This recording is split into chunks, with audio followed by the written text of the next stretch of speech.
In the 4th century BC, a man from Macedonia, with a small army, decided to conquer the world. He was not just a warrior, but a strategist, someone who knew every battle is won in the commander's mind before it begins. 3 times he stood on the edge of defeat, beside the Hydaspes River, where the elephants made the sky tremble, in front of the island of Tyre, a city the sea had kept out of reach, and on the plain of Gaugamela, where the greatest army in the world stood against him. But in all 3 battles, Alexander did something no one expected.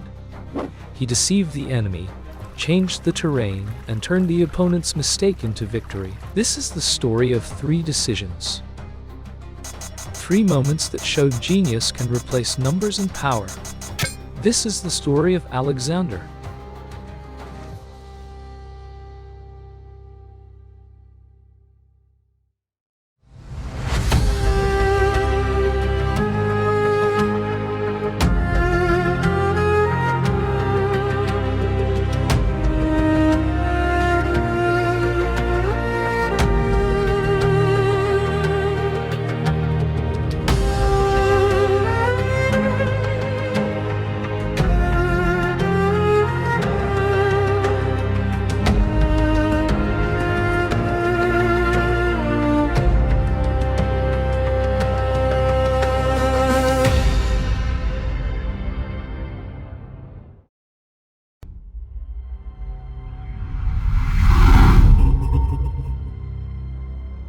"326 years before Christ, beside the Gilum River, Alexander's army could not cross that river, not because of its depth, but because of the army that was watching from the opposite shore. Porus, the king of India, a man with an army of elephants that made more noise than the drums of Alexander. He was only waiting for the enemy to move so he could begin the battle. Every day, every night, he waited for the man whom everyone said was unstoppable. From the other side, Alexander looked. At the river, at the sky, at the mist that rose every morning and disappeared at noon. He had realized they couldn't pass from the front because hundreds of war elephants were waiting for them. So he decided not to attack. He decided to lie. For several consecutive nights, fires were lit on the shore. The sound of drums rose. Soldiers moved. From across the river, Porus watched and prepared, but an attack never happened. The next night, the same, and the night after that. So much that the soldiers of Porus, from exhaustion and sleeplessness, no longer reacted to the sound of drums. And on a night when the mist swallowed the ground, Alexander carried out the plan he had in mind and chose another place to cross. Several kilometers above the camp, where the river was shallower. His soldiers, up to their waists in water, with shields resisting the waves of the river. When morning came, they had crossed the river and were ready to surprise King Porus's army. Porus only then realized he had lost the game, even before the battle began. But the problem had just begun. Porus had elephants, hundreds of elephants, living walls, with leathery skin and eyes tired yet deadly. No horse could get close to them, and as horses approached the elephants, they panicked. Alexander's soldiers fell back.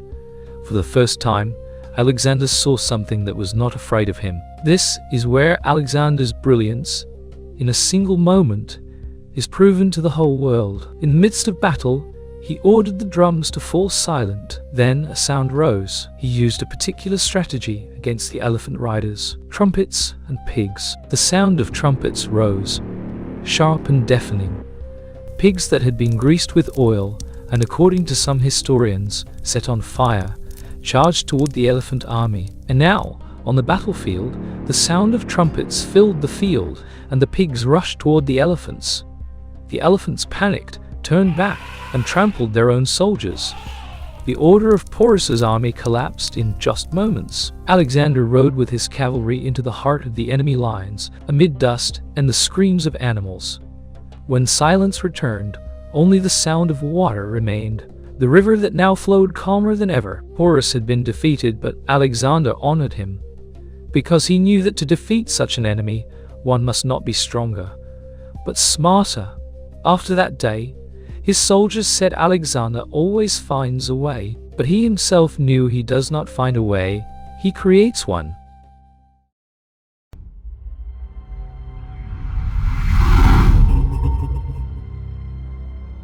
In the middle of the sea, there is a city that reaching it is not something anyone can do. The city of Tyre. The king of the city of Tyre at that time was a man named Azamilchus. When Alexander laid out the plan to conquer Tyre in his mind, he moved toward it. When they reached near the city of Tyre, its people closed the gates and said, "You have conquered the land, but we have the sea." And they truly did. Tyre was built on a rock 1 kilometer away from the shore. Walls of stone, taller than any ladder humanity had ever seen. Alexander looked, and he saw no way. He could not swim to the other side of the wall, and his fleet, compared to the ships of Tyre, was nothing but lifeless wood. 7 months passed. Every attack, every attempt, was turned to ashes by the enemy's catapult fire. The soldiers grew tired. The generals said, "Leave it." But Alexander could not, because if this city remained, he would experience his first defeat. One night he walked on the shore. He looked at the waves, at the distance between him and the city, and he said a sentence that would later be repeated throughout all of Greece. "If the sea lies between us, then the sea must become land." From the next day he ordered earth and stone to be brought from all across the land. The soldiers began building a road in the water, a path of land toward the island. Every day the waves washed away their work, but they continued. Stone upon stone, wood upon wood, until the sea retreated. The people of Tyre watched from above the wall and laughed. They said he was insane, but their laughter didn't last long. Because when the path reached halfway, Alexander showed another face of himself. He was no longer just the king of land. He turned his ships into floating fortresses. They built wooden towers on the decks, with catapults that reached the top of the city walls. The ships advanced while arrows filled the sky. The wall of Tyre trembled under the weight of stone and fire, and when the final wave broke, earth met stone, land created from within the sea, by human hands. The city fell. 7 months of resistance ended in one day, and Alexander entered a city that until yesterday had been impossible. For some, this victory was only a conquest, but for Alexander it was a statement that no wall, neither on land nor in the sea, can stop a will that believes there is a path, even if it has not yet been built.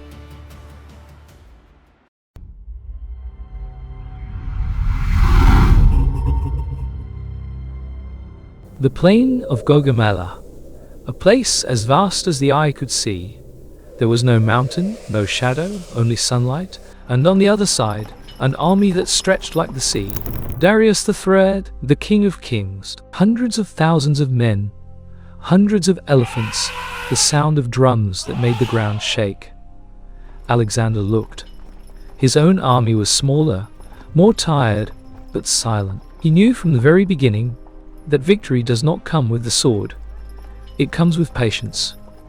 At dawn, the two armies stood facing each other. The hot air shone like a mirror. Darius ordered the attack. The chariots charged toward the front line of the Greeks. The front line of Alexander's army were spearmen who held their spears in 3 different directions. And this formation was called the phalanx. And directly behind them stood the Greek archers. But on the other side, the chariots of Darius's army had wheels with blades that glimmered, and while moving, they struck from the sides into the heart of the enemy formation. But just before impact, Alexander's line suddenly opened, creating a path among the soldiers so the chariots could pass through the middle and become trapped behind them. They were surrounded. Whatever had come with speed was now stuck in the mud of blood. Darius, seeing this scene, thought the enemy was retreating. He ordered an attack on Alexander's right flank, and it was exactly there that the trap closed. Alexander's left flank stood firm. They called them the anvil, and he himself, with his cavalry, charged from the right. They called this group the hammer. 2 waves struck from both sides. The ground shook. Dust swallowed everything. When the air cleared, the line of the Persian army was broken. Darius fled the field. But the victory was not only military. Alexander knew that to defeat the enemy, he had to read his mind. He had understood that Darius was searching for fear, searching for a moment of hesitation. So he created that moment, an appearance of retreat, so that the enemy's greed would destroy itself. When the battle ended, Alexander walked across the field. He did not look at the corpses, he looked at the ground. The ground was still warm, still breathless under the weight of war. And perhaps it was right there that he understood. To win a war, you must first win in the enemy's mind. 3 battles, 3 walls. 3 times when genius emerged from the heart of a dead end. A river that was crossed with deception. A city that was conquered from within the sea. And an empire that was defeated with the mind. Alexander wasn't looking for territory. He was looking for new boundaries of thought. And maybe that's the secret of his endurance, that every time you think of his name, you remember someone who saw the impossible as a choice, not an obstacle. But history is full of people like him, people who changed the course of the world with a single decision. Some of their names remained, some were lost. We are going to follow them. From the heart of the soil, from between the myths, from places no one visits anymore. If you're interested in this kind of view of history, this is only the beginning. So stay, because in the next episode, you are going to see history from an angle no book has ever written.